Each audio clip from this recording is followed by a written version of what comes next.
Hello and welcome to the Telegraph Studios. I'm Rachel Downey and today we're going to discuss the importance of background screening in hiring. I'm going to be talking to Steve Girdler, Managing Director EMEA at HireRight.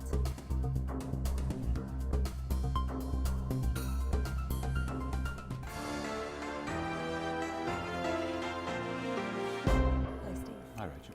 Steve, what is background screening and why do we need it? Well, essentially, it's the very end of the recruitment process when you've got your ideal candidate and you want to ensure they are who they say they are, they've done what they said they've done, and there's nothing untoward in the background which may be of risk to you as a business. That's it.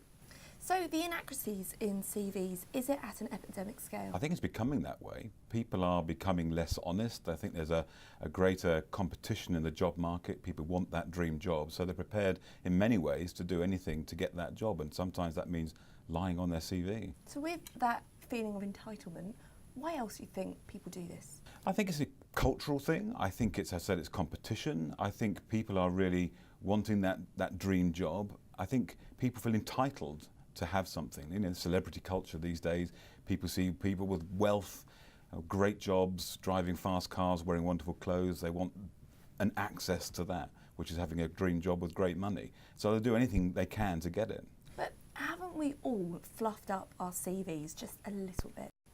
I think we've all probably exaggerated our CVs a little bit, and I think we do that to show ourselves in the best possible light. I think exaggerating is slightly different from lying. There's a grey area, but lying is fraud. So to be completely inaccurate and untruthful on your CV is a crime, so you shouldn't do it. You mentioned they're lying, and I guess how extreme it can be. What are the typical inaccuracies on CVs? Well, they fall into really three different categories. There's your education background, your professional background, and also your work history. They're the three key areas where people can be less than truthful.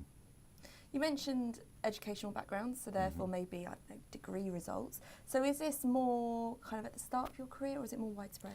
Well, it's across the board. It's junior, mid-level and senior level. In fact, we've just completed some research which has come up with some findings which I find quite shocking myself.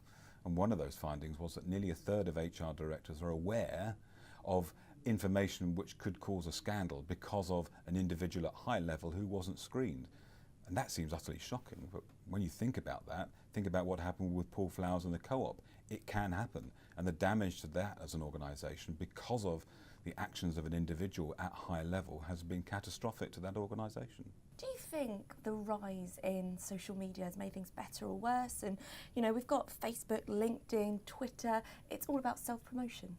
It is about self-promotion. You hit the nail on the head there. It's about a window into the wider world that puts you in the best possible light. So people do say things that they will see as a way of making themselves look better. So I think from that point of view, it is dangerous. There's another aspect to social media which is very complex, and that's because it's so widespread that if, for example, you take on somebody who does damage to your business, then it doesn't take long for social media to pick up on it. So the risks are far greater, if you will, because of social media, of hiring the wrong type of person.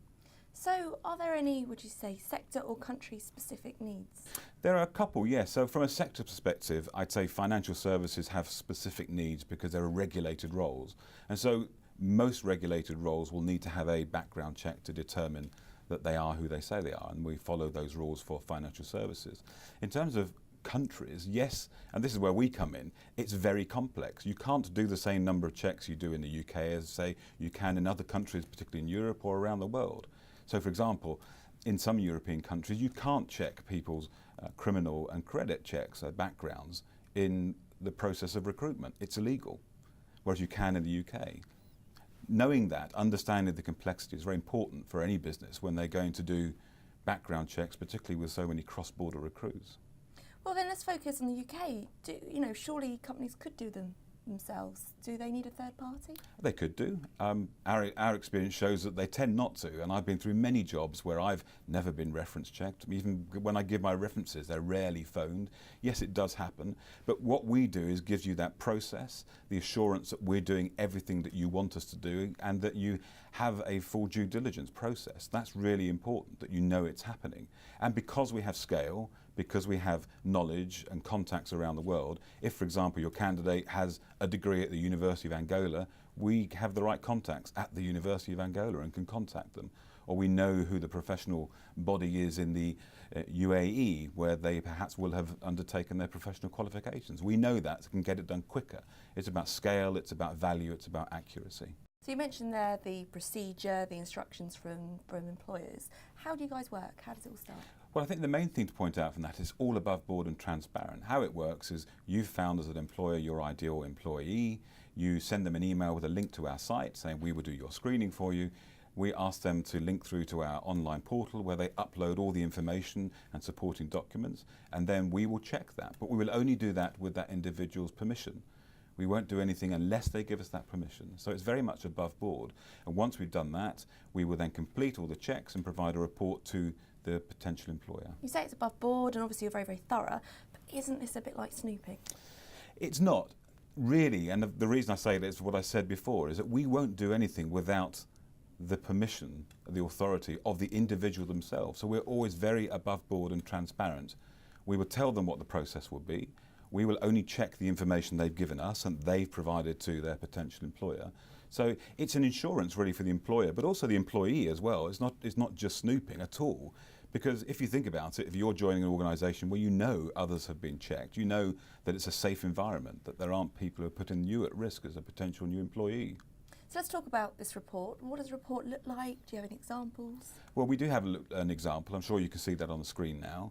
It's a very simple report. It goes through in clear detail all the elements that you as an organisation want to see, be that reference checks, it be education, professional qualifications, anything that you want us to check, and we will check.